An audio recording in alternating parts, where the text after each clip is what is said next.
Hello everybody, my name is Daniel from Enik Musica. Thank you for coming. I want to show you today this Turkish Oud. It's made of a wood called in Turkish Çınar, but in English it's called plain wood. It has a very beautiful flame ornaments and beautiful flame texture.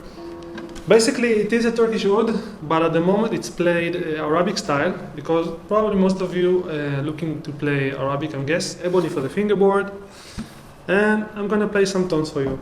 Enjoy!